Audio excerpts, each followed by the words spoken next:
Do we know what we have to do? Do we know who we need to be in order to beat them?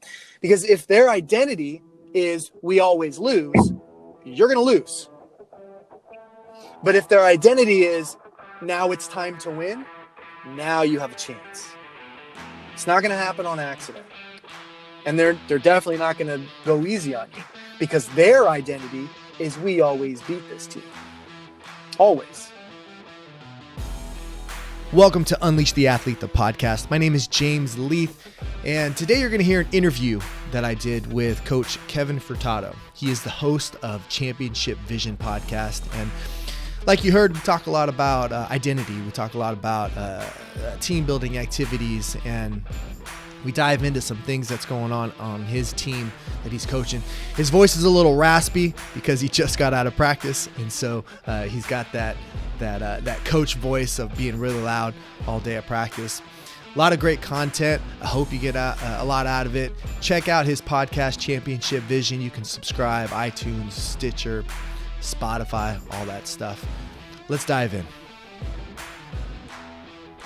I appreciate you joining me, man. Thank you for taking the time out. Absolutely. It's my pleasure. Yeah, I got my coach's voice now, so it's a little run down if you can't hear me. And see, I'm nice and fresh. I just got out of hot yoga. So my voice, I'm ready to go. I'm ready to speak. Let's do this. Yeah, you got to help me out because I know you take care of yourself better than I do. So you're going to have to help me out. Give me some advice, man. I'll be more than happy.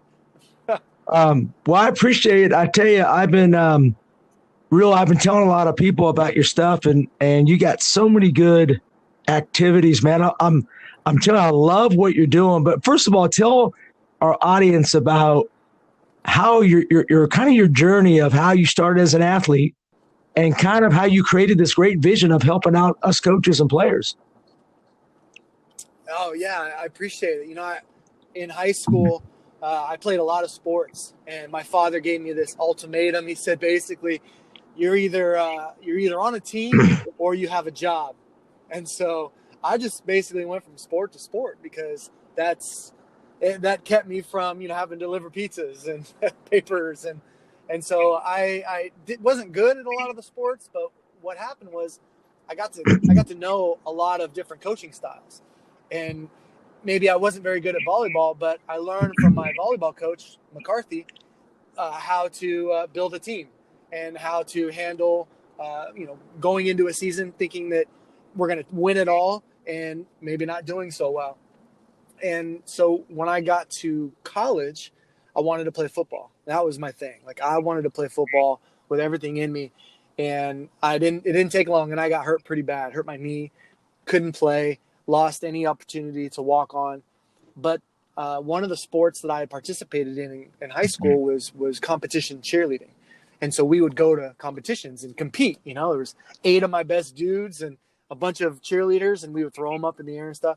Well, anyways, they paid me a scholarship in college to be a cheerleader. So I took it. And that gave me the opportunity to be the mascot. And the reason why that's important is because I got a front row seat to every basketball huddle, football huddle, softball timeout. I mean, anything you can imagine. I was in a big dog suit in the action all throughout college. Right. And so I took that as an opportunity. Now, the fans thought I was goofing off, but the coaches, I had made sure the coaches knew that I was there out of respect and that I wasn't going to get in the way. And they were all fine with it. Wrestling, volleyball, baseball, all of it. And so I spent a couple years in the huddles of all these different teams, learning the good and the bad from these collegiate coaches. And I started coaching right after high school. And quickly realized that I didn't necessarily like being tied to one team because I wanted to be a resource to other coaches. And one season I just decided I'm not going to coach football and I'm just going to kind of put it out there. And different teams started bringing me out to their practice to kind of audit the practice and tell them some ideas on how to make things more smooth and what to look for. And one guy brought me out. He was like, my guys keep quitting. I can't keep anybody on the team. And I was able to assess and kind of figure out, oh, well, this is what's going on. And he was able to turn things around. And so that was really early in my career. I'm turning 40 in 2 weeks. And that was at 22, 23. And so since then, I've been amassing all these different activities to build culture and to increase leadership ability and mental resiliency and awareness as an athlete on how to increase performance. And I went back to school, got my master's in performance psychology, and got a job at IMG Academy. And I was at IMG for a couple years as the head of leadership development. And it was, I had the time of my life. IMG is a phenomenal place to teach and to work with some really great people. And then my father got ill. I resigned my position and moved to Dallas, where I'm currently, to take care of him. And when he passed away in 2018, I kept doing what I was doing, but I made it more formal. So I created a company called Unleash the Athlete, and I've been working with. I worked with the Cowboys for a little while. Currently working with the Chicago Bulls organization, and just all over the place, sharing these ideas of kind of bringing the sport back to the kids and allowing them to use it as life development, not just in the win-loss column, but in the life improvement column, in the personal development column. Yeah, and I tell you, and I've really taken on a lot of your ideas, man. I should be giving you a consultant fee, and I feel like I'm stealing from you, man. I gotta tell you. I mean, we use Zip Zap Zop today. All right. Oh, now was today the first day you did that? Yeah, first day we did that, and I tell you I tell you, and I want you to be critical of me and coach me up. But what I learned from you is we always start practice with a fun activity and then go hard. And then what I did today is in the middle of practice, we were kind of struggling a little bit just on communication. So we went zip, zap, zop right in the middle. Okay. So let me just ask you this. Yeah. As a coach, why do you think it's important to spend a couple minutes at the beginning of practice to do that? Man, because I feel like I coach girls, and I feel like you got to get the positive energy going early. Yeah. And I think they listen better, because my weakness is I'm kind of a I guess more of a drill sergeant, and I want things done. And I think I backed off of that, and we went more relaxed. And I think they buy into things more, and they really feel like, hey, the coach kind of cares about us a little bit more. And I really feel like they're more relaxed more than anything.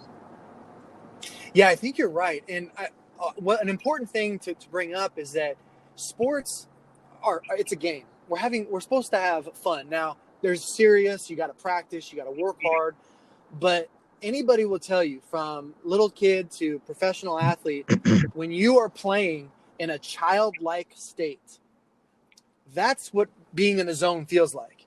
Just everything is easy, and you're just having a good time, and your friends are your teammates, and when you spend a few minutes at the beginning of practice to kind of wake them up, kind of shake them, like, hey, we're having fun. We're gonna have a good time. We're gonna work hard, and we're gonna have fun. And you infuse practice with a few minutes. That helps them to focus. Instead of going 30 minutes and getting pissed off and going, why aren't you guys paying attention? What is going on? Sure. And you can just go, you know what? Hey, let's play a game. And I remember it being reinforced by learning about Anson Dorrance, who very famous soccer coach. And he would give his soccer players a lap. Say, hey, run a lap. You got a couple minutes to finish it. Walk it, run it, crawl it, push each other in the bushes, whatever you got to do. Just go enjoy each other. Because when you get back, practice begins. And according to, some of his players, they loved that. That was such a great opportunity for them to just kind of hang out and get everything off their chest, and then, boom, get into practice and be one of the best soccer teams in the nation. Yeah, what a great idea, man. And I tell you, I've heard and really studied Anson Dorrance, not recently, but, man, that guy is unbelievable, man. I mean, he really knew how to develop really more, I mean, the women's mindset, the women's athletic mindset, and he really Yeah. knew how to create those great competitors. Right. Right. Tell me, Yeah. And there, yeah, go ahead. I was just say, and there's anybody who wants to say that there's no difference between the male and the female is they're just not paying attention. Exactly. But the better way to explain it is just every team is different too. Right. And so if you treat every team, every athlete, every male athlete, every female athlete exactly the same, you're doing yourself a very big disservice, because some people, boy or girl, want you to be very soft and very tender and very, understanding. And then there's other people, it's like, Coach, I need you to yell at me. I need you to wake me up and be a little aggressive in your tone. And because they don't respond to the niceties, so you have to kind of get your masters in each athlete, and that's how you can become the most successful coach. Right. And that's the art of coaching, right? Right, James? I mean, right. That's something you really have to study. Hey, tell me about the great coaches you have worked for, your great mentors. I always ask every guest this. And I know your volleyball coach. Matter of fact, I know you got we, me, you from your volleyball coach. We use that every day now at the end of practice and game. So thank you so much. I owe you again for that, but it's really, really effective. But who are some of your best mentors? Yeah, that was Coach K. She was a varsity volleyball coach my senior year, which the thing about playing volleyball my senior year is I had never played volleyball before. And I got dared to try out for the team by some guys. And I was like, yeah, I'll try. I ended up making the team. And the coach, his name was Coach McCarthy, Bob McCarthy. He's a great, great man. He pulled me in his office and he was like, hey, you're not going to play very much. And I was like, I know, I'm not very good. And he's like, yeah, you're not very good. I'm like, Coach, I got it. Thank you for being honest. Yeah, but he goes, but I need you on the team because you bring a sense of spirit. You help the team get excited about stuff. And so if you can play that role for me, then, you get a varsity letter. We'll take you to Vegas, And so what he taught me is a couple lessons. But number one is that effort and enthusiasm can get you pretty far in life. Effort and enthusiasm. And the other thing is a couple weeks into the practice, the team voted me as a captain. And I don't know if I mentioned this, but I was terrible at volleyball. And I learned in that moment that you didn't have to be good at the physical aspect to be respected as a leader. And so that took me, that's helped me big time. But then I remember also coming home on the way from our Vegas tournament is I got a 3-hour dissertation on how to do well in an interview. That was my volleyball coach that taught me how to do that.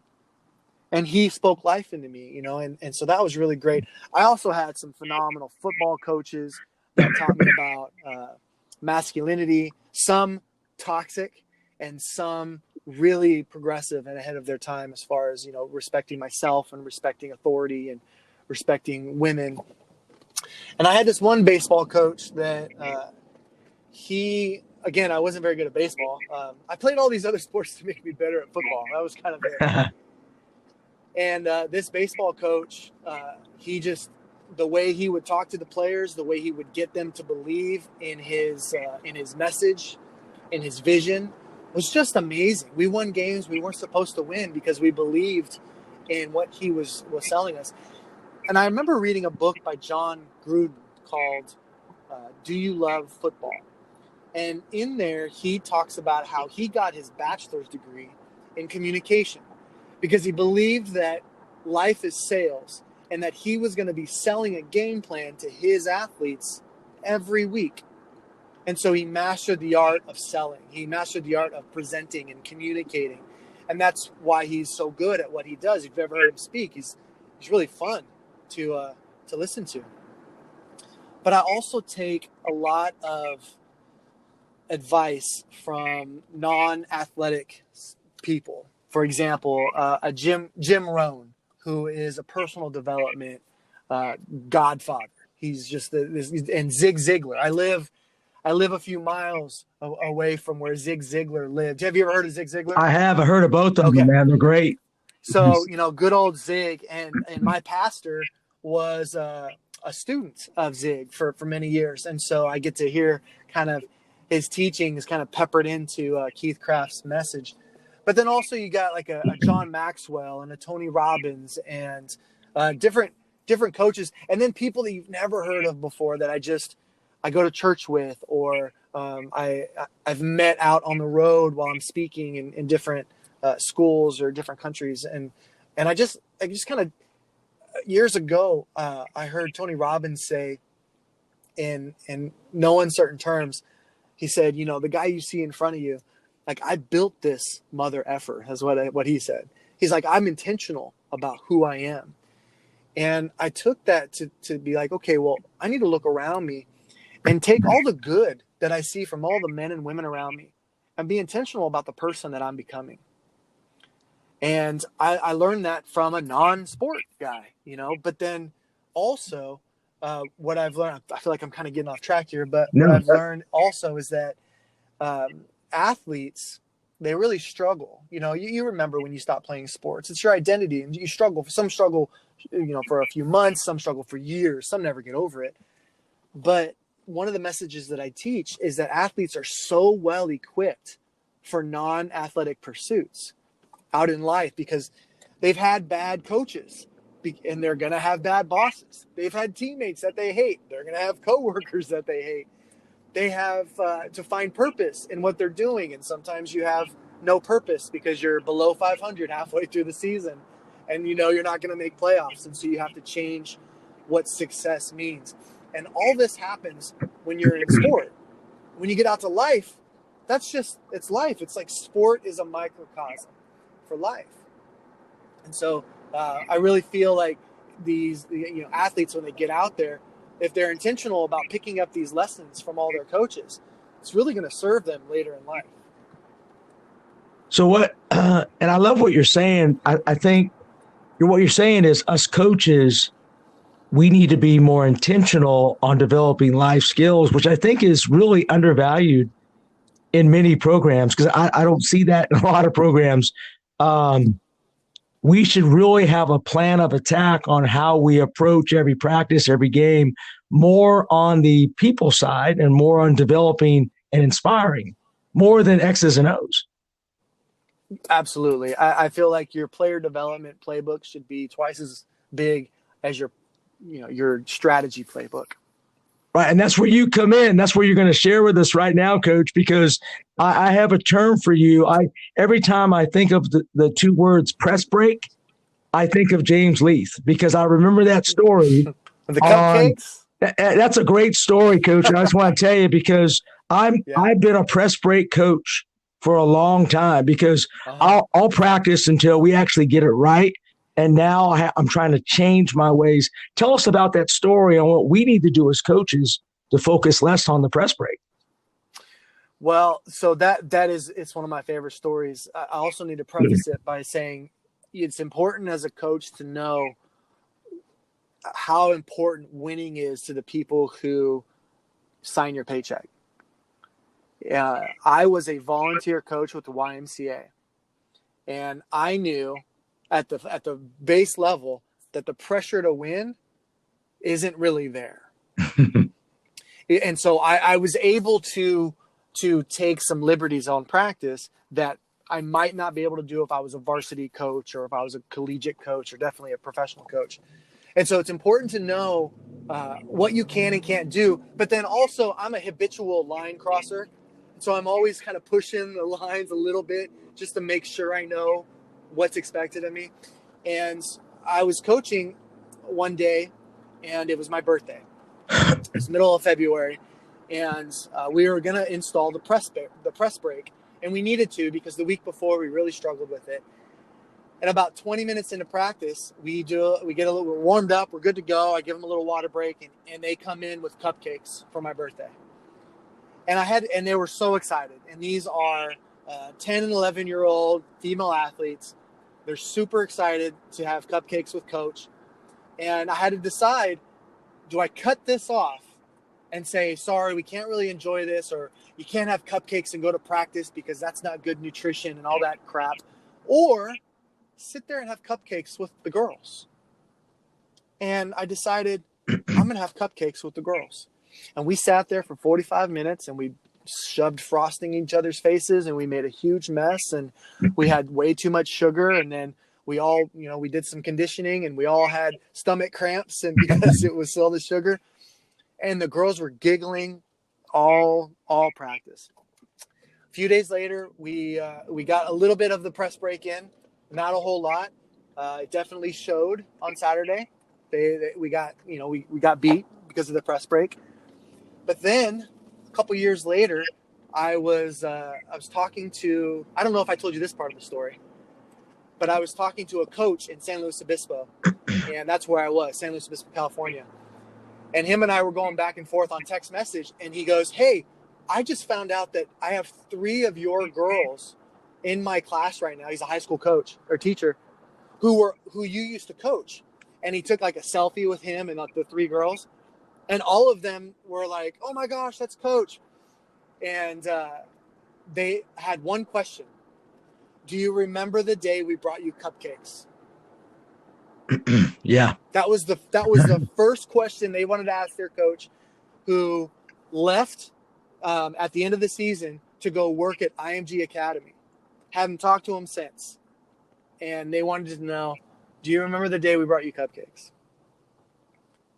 And it's just a reminder of the things that these kids are going to remember are not the scores. Parents will remember the scores.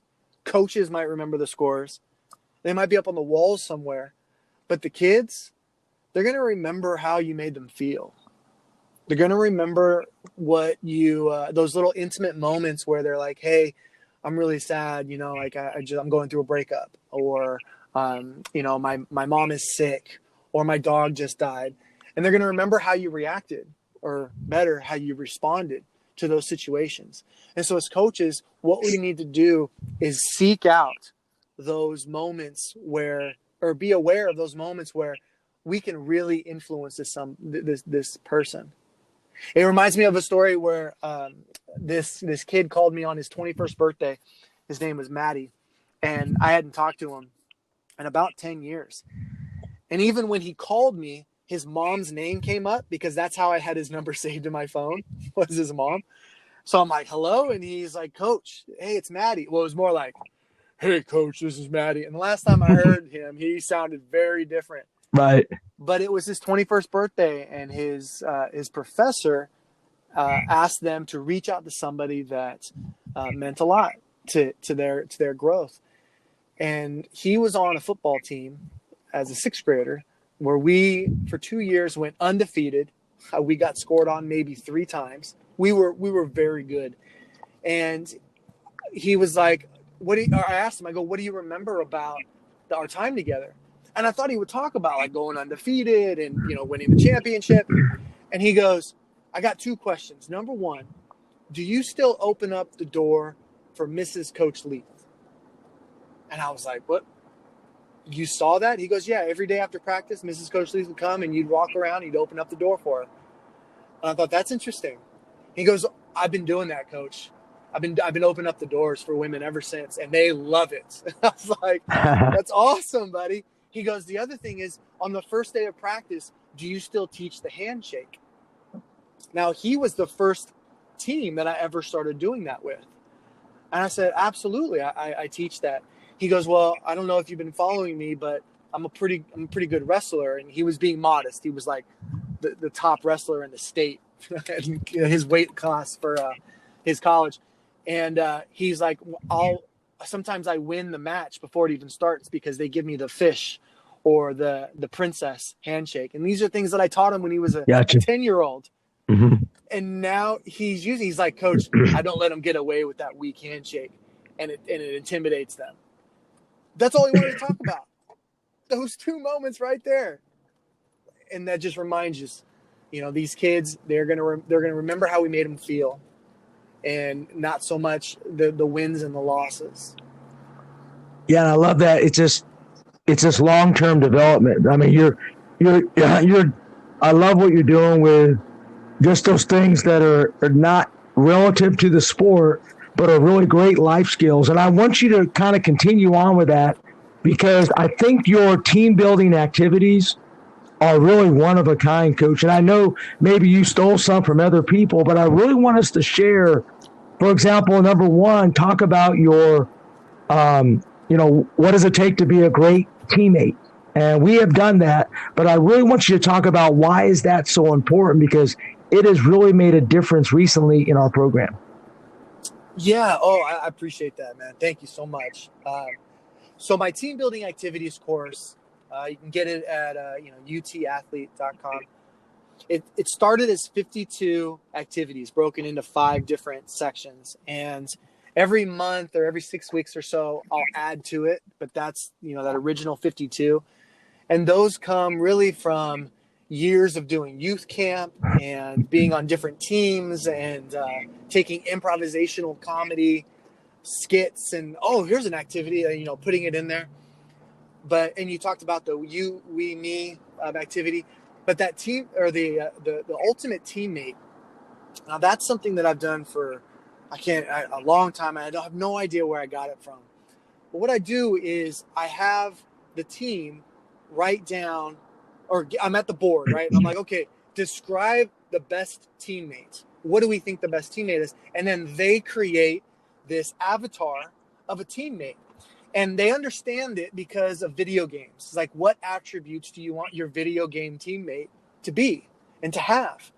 And so they come up with all these things, and then you kind of flip the script on and you go, well, if this is what you think it is, why don't we make a document and you sign it?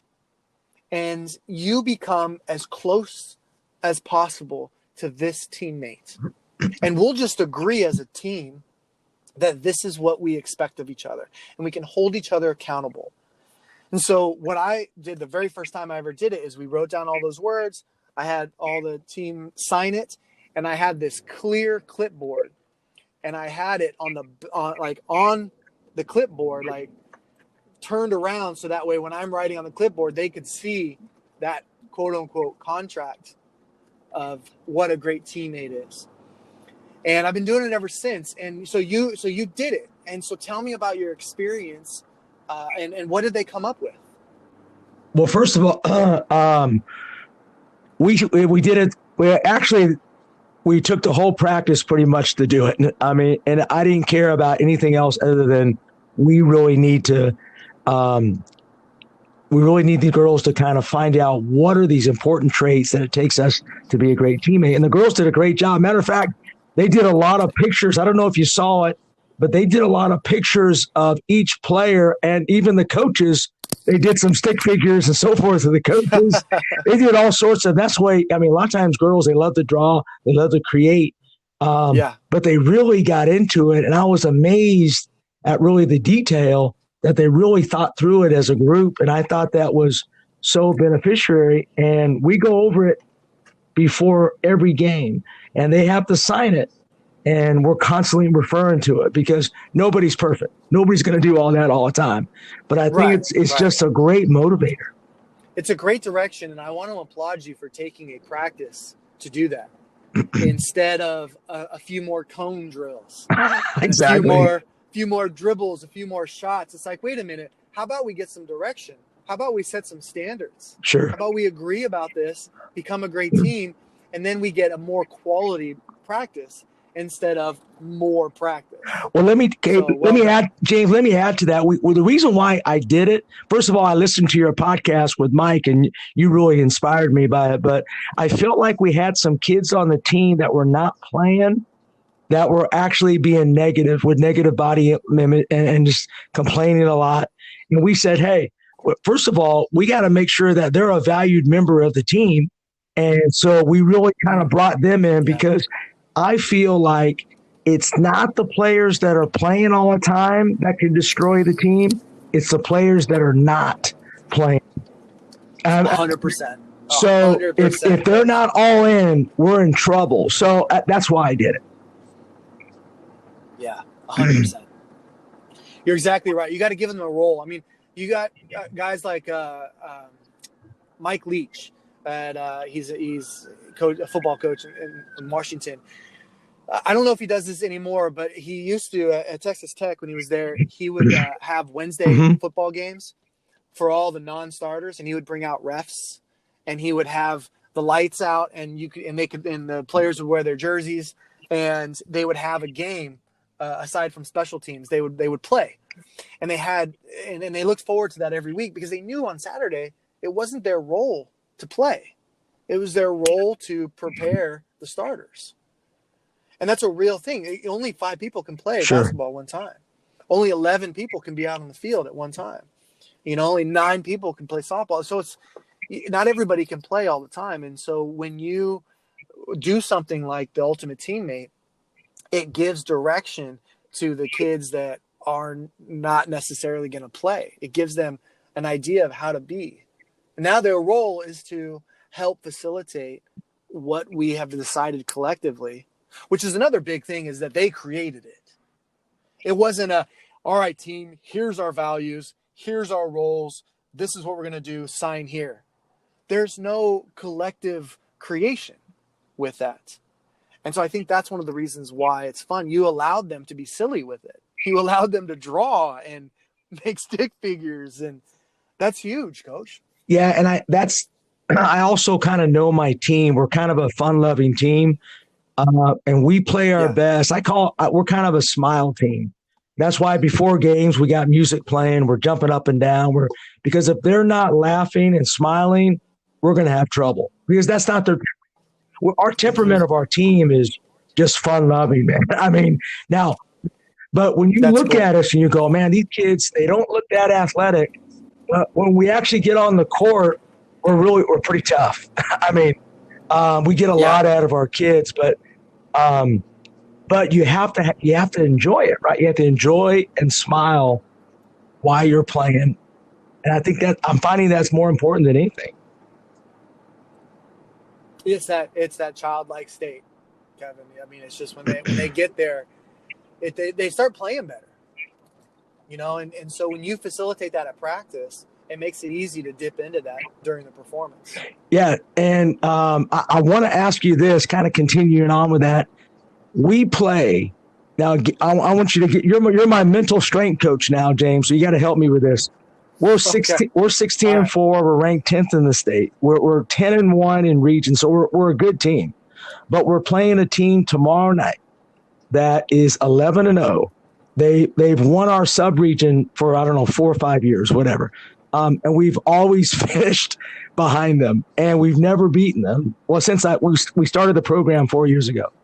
And it's like this is the hardest approach, but this is all mental approach because you have to enjoy the challenge, correct? So give me some ideas on how you can approach a tough game to help my athletes. Well, as a coach, you could very easily just go up to them and today and maybe games tomorrow night. Yes. So if I were talking to you yesterday, I would have said for you to come in today and be like, hey, ladies, it's time.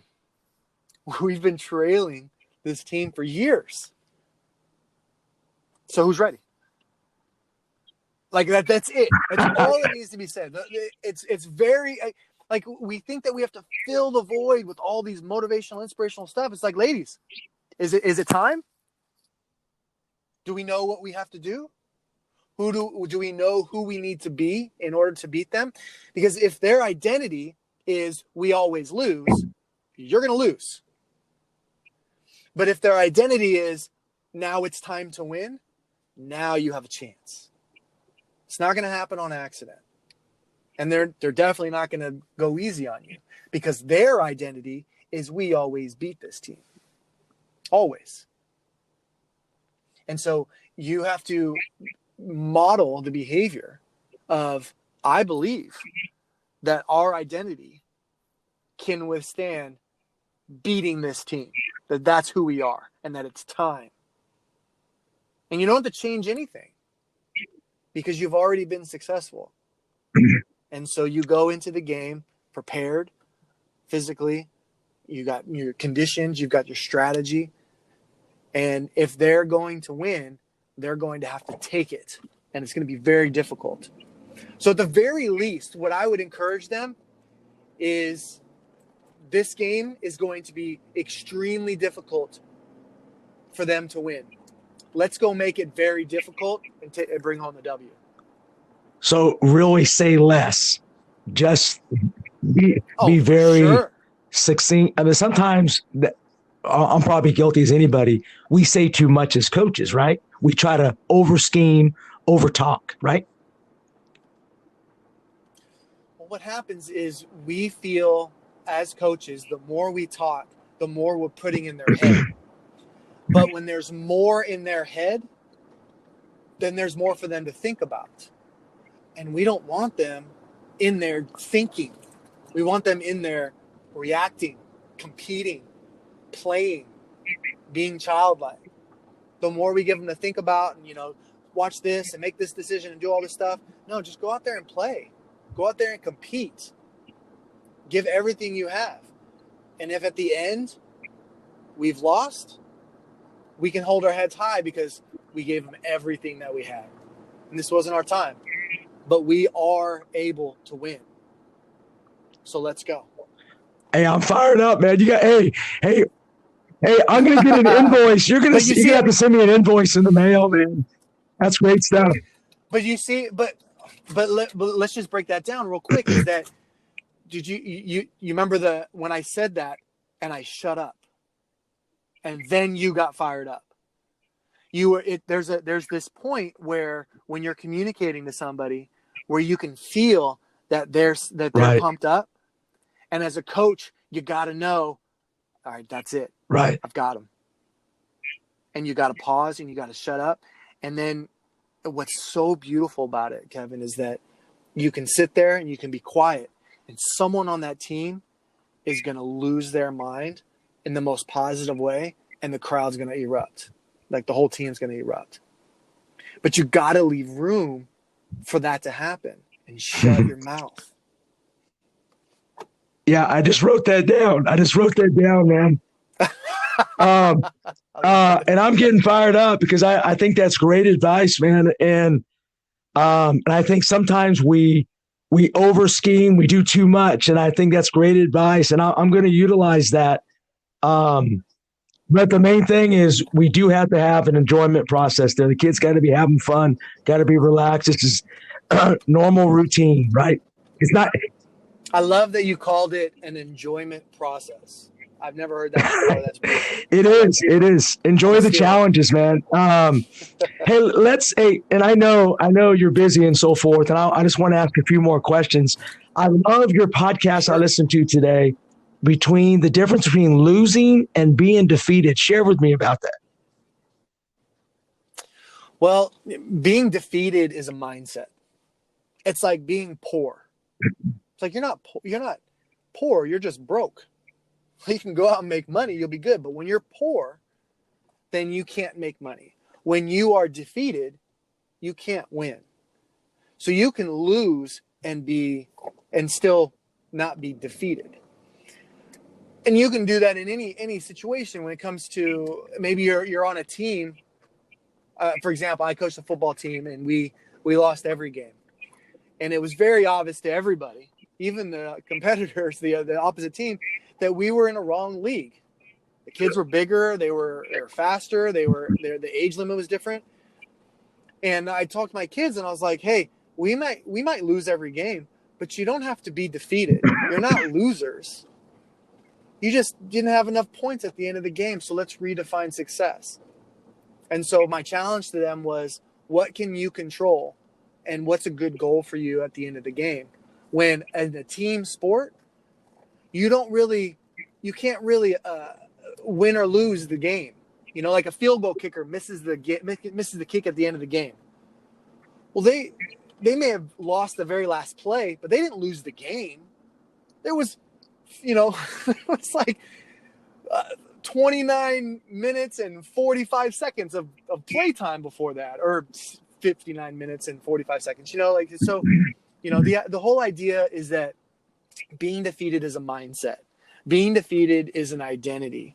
And you don't have to accept that identity.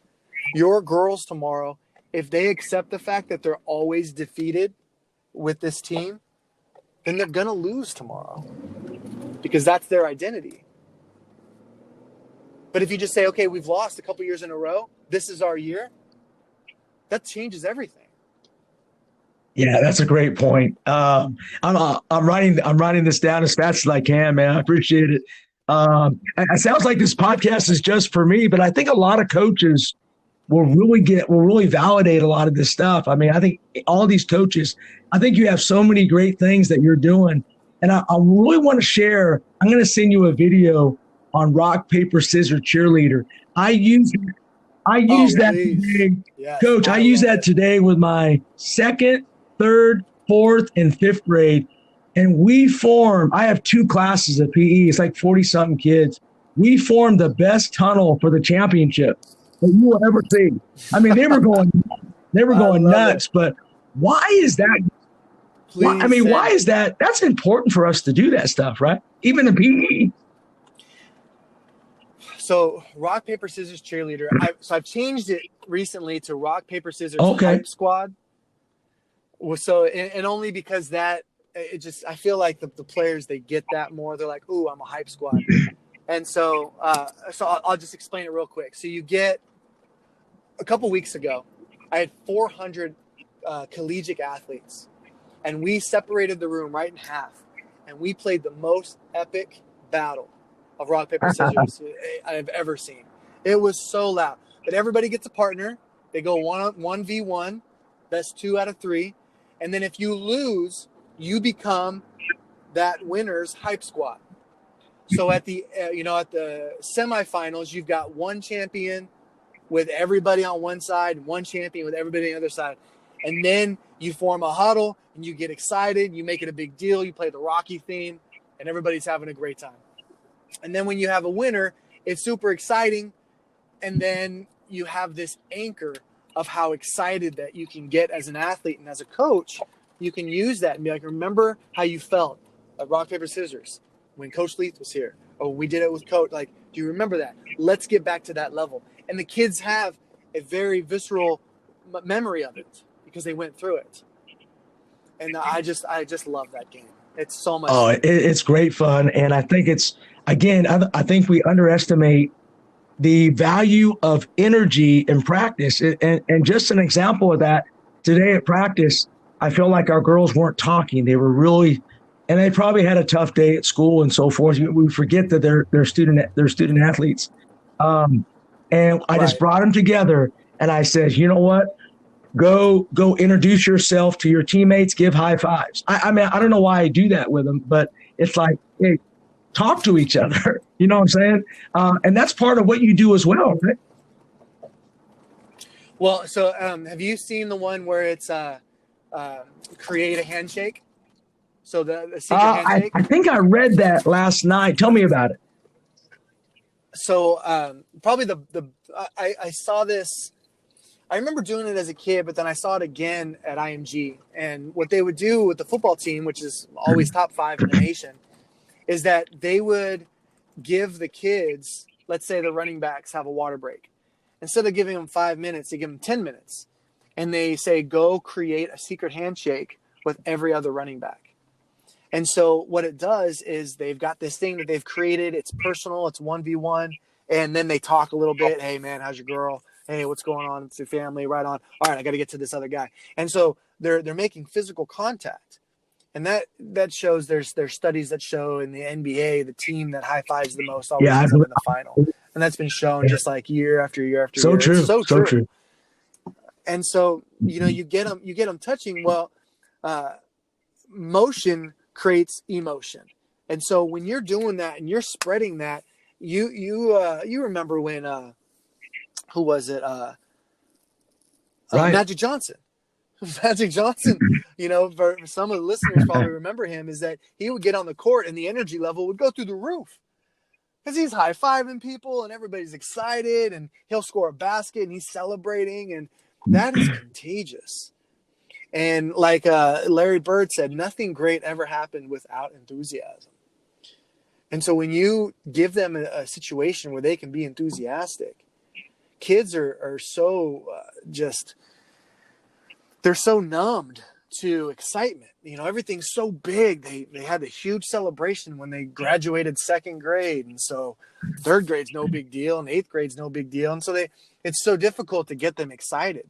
But then you give them this stupid, silly little game where they're competing and then right away they have to cheer for that person they were just competing against. There's a lot of lessons in that. But then they realize, maybe consciously or unconsciously, that it's okay to celebrate my teammates. And I'm going to keep doing that. Plus the energy level goes up. And so now you have this cohesive team that is used to cheering for each other. And that can get you through some tough situations. So give me the best activity I can use tomorrow, because I'm going to use one of yours tomorrow, Coach. Hey, so give me a good one I can use, maybe pre-locker room, or in the locker room. Yeah. I would not suggest a new one Okay. on game day. Zip, zap, zop. If that worked yesterday, do it again tomorrow. Because you'll find out that they're not tired of it. They'll get better at it. And so you got to find ways to make it more difficult, So like once you do zip, zap, zop, and then they start getting eliminated, you have them stand on the outside of the circle and try to be a distractor, right? So like you can find ways to change it up, or you change up instead of zip, zap, zop, you tell them, all right, we're going to replace the Z with an L. So now they're lip, lap, lop. Lip, lap, lop, and they're just going like that, and so you can change it up like that, but you don't want to introduce something new on game day. There's already enough stuff. Yeah. And so you want to do something that they're comfortable with. And so, there's a lot of hype games, in the last section of the 52 that once you find one that's good, that's the one that you go to. And that becomes a pregame ritual. And you do it until it stops working, and then you do something else. Yeah, and I'm going to keep searching. I've been really trying out yours, and everyone's been very successful. Matter of fact, today we threw a bunch of candies out on the baseline, and we were doing sprints, and they were grabbing candies and bringing it back to the apartment. Oh, yeah. Yeah, man. Skittles, yeah, no doubt, man. It was like, they were like looking at me going, "Are you?" But I guess now they know we do enough of those stupid things. They expect it now. Well, that's the thing. That's a great point, Coach, because at first you're going to get a lot of, this is stupid. And then you're going to realize that they just haven't been able to have fun in sport for years. And so when they come across a coach that's like, hey, let's have some fun and go out and win games, you're going to get some pushback. And it's important that when you get the pushback from that all-star athlete or whatever, that you don't make it a big deal. You just say, okay, look, if you don't want to participate, you definitely don't have to. You can go over and stand over here. Just know that whenever you want to join us, we'll welcome you with open arms. And you don't make it a big deal. You don't put them on blast and be like, well, so-and-so's not going to participate, whatever. No, that doesn't help anybody, because the most potent drug that a kid could ever take is called peer pressure. And eventually they're going to want to have fun with their friends. Right. That makes a lot of sense, Coach. Hey, my last thing is here. I know that you run a lot of seminars. Your job is you're a resource for coaches. Tell us how these coaches can be part of your organization, and just the great resources you have available on your website. You got a great podcast. I want everybody to know about what you do. Well, thank you. I appreciate that. Yes. Hello? Yes. Oh, there you go. I appreciate that. Thank you. I'm starting up a monthly coaching mastermind to facilitate conversations like this.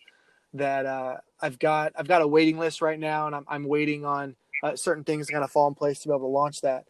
But next week, I'm releasing my next course, which is mental resiliency for athletes, and it's a framework for coaches to be able to fill in these presentations with their own stories. But I've done a lot of the work as far as the PowerPoint presentation and maybe like a video or something.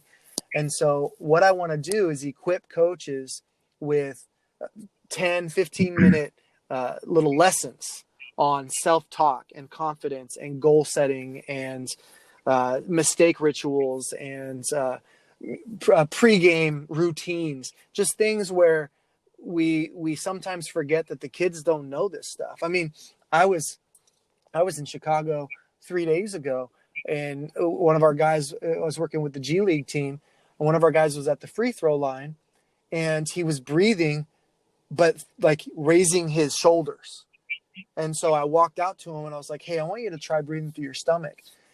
And he's a professional athlete, Kevin, and he's never done that before. Like, he was like, "Whoa, that's amazing." I go, "Yeah, I need you maybe put that into your free throw routine."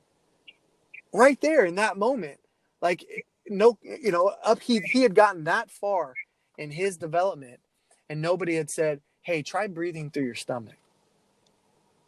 And that's crazy. And so in this mental resiliency for athletes curriculum, there's 20 different lessons. And there's 5 mental tools and 5 mental muscles with 2 lessons each.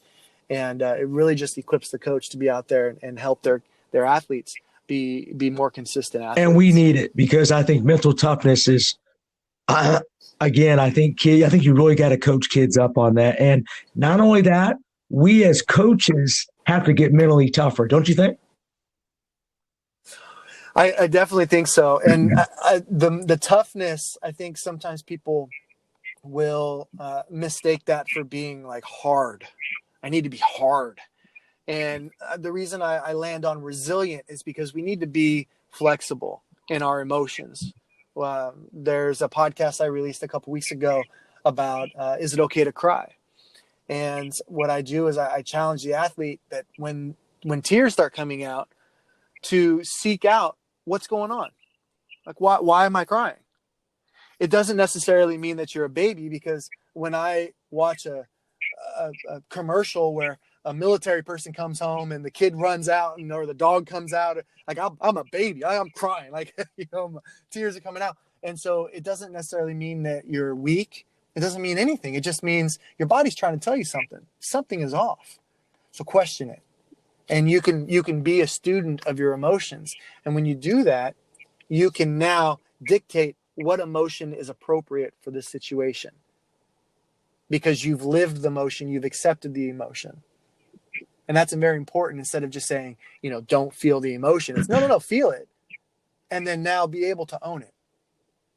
And that's a lesson I think some adults could have, it's not just the kids. There's no doubt. I think if you are not mentally resilient as a coach, it's hard to teach. So I think it starts with us. So I'm always, I know I have to work on it. And I have to show humility and say, hey, I need to work on myself before I start teaching it to my kids.